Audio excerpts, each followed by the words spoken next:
बॉलीवुड झरोखा में आज हम बात करेंगे पृथ्वीराज कपूर के बारे में। पृथ्वीराज कपूर हिंदी सिनेमा जगत एवं भारतीय रंगमंच के प्रमुख स्तंभों में गिने जाते हैं। पृथ्वीराज ने बतौर अभिनेता मूक फिल्मों से अपना करियर शुरू किया। उन्हें भारतीय जन नाट्य संघ इप्टा के संस्थापक सदस्यों में से एक होने का गौरव भी हासिल है। पृथ्वीराज ने सन 1944 में मुंबई में पृथ्वी थिएटर की स्थापना की, जो देश भर में घूम घूम कर नाटकों का प्रदर्शन करता था। इन्हीं से कपूर खानदान की भी शुरुआत भारतीय सिनेमा जगत में हुई। पृथ्वीराज कपूर का जन्म 3 नवंबर 1906 को पश्चिमोत्तर सीमांत प्रदेश की राजधानी पेशावर में विश्वेश्वर नाथ के यहाँ हुआ। उनकी आरंभिक शिक्षा समुद्री नामक कस्बे में हुई, जहाँ उनके पिता तहसीलदार थे। नाटकों में अभिनय करने की रुचि उन्हें प्रारंभ से ही थी। 1927 में पृथ्वीराज ने पेशावर के एडवर्ड कॉलेज से बीए किया और कानून की पढ़ाई के लिए लाहौर गए। कला, साहित्य, सौंदर्य और फैशन की नगरी लाहौर में रहकर पृथ्वीराज का आकर्षण फिल्म तथा अभिनय के लिए और अधिक मुखर हो गया। परिणाम ये निकला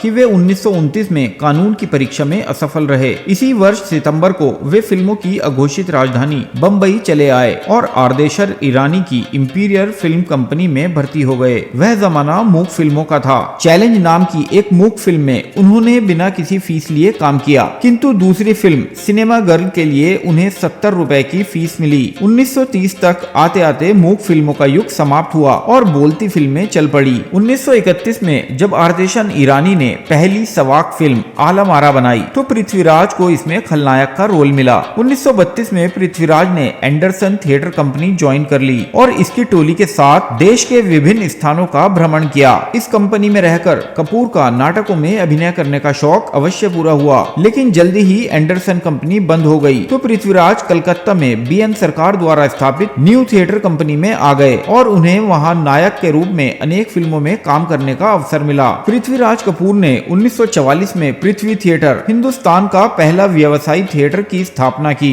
16 वर्षों की अवधि में पृथ्वी थिएटर ने कुछ 2662 शो दिखाए। थिएटर के हर शो में पृथ्वीराज कपूर ने प्रमुख भूमिका निभाई। पृथ्वी थिएटर ने रामानंद सागर, शंकर जयकिशन और राम गांगुली जैसी कई महत्वाकांक्षी प्रतिभाएं प्रस्तुत की। ये महान अभिनेता थिएटर और फिल्म दोनों में सफल रहे। उनकी प्रमुख फिल्में वी शांताराम की दहेज, राज कपूर की आवारा, आसमान महल, तीन बहुरानियां, कल आज और कल और पंजाबी फिल्म नानक नाम जहां है आदि शामिल हैं। उन्होंने पैसा नामक फिल्म का निर्देशन करते हुए अपनी आवाज खो दी, जिसके परिणाम स्वरूप पृथ्वी थिएटर बंद हो गया और उन्होंने फिल्में करना छोड़ दी। इसी दौरान पृथ्वीराज कपूर की मुगले आजम, हरीशचंद्र, तारामती, सिकंदर आजम, आसमान महल जैसी कुछ सफल फिल्में प्रदर्शित हुईं। वर्ष 1960 में प्रदर्शित के आसिफ की मुगले आजम में उनके सामने अभिनय सम्राट दिलीप कुमार थे। इसके बावजूद पृथ्वीराज कपूर अपने दमदार अभिनय से दर्शकों का ध्यान अपनी ओर आकर्षित करने में सफल रहे। वर्ष 1965 में प्रदर्शित फिल्म आसमान महल में पृथ्वीराज ने अपने सिने कैरियर की एक और न भूलने वाली भूमिका निभाई। इसके बाद वर्ष 1968 में प्रदर्शित फिल्म तीन बहुरानियां में पृथ्वीराज ने परिवार के मुखिया की भूमिका निभाई, जो अपनी बहुरानियों को सच्चाई की राह पर चलने के लिए प्रेरित करता है। इसके साथ ही अपने पुत्र रणधीर कपूर की फिल्म कल आज और कल में भी पृथ्वीराज कपूर ने यादगार भूमिका निभाई। वर्ष 1969 में पृथ्वीराज कपूर ने एक पंजाबी फिल्म नानक नाम जहां है में भी अभिनय किया। फिल्म की सफलता ने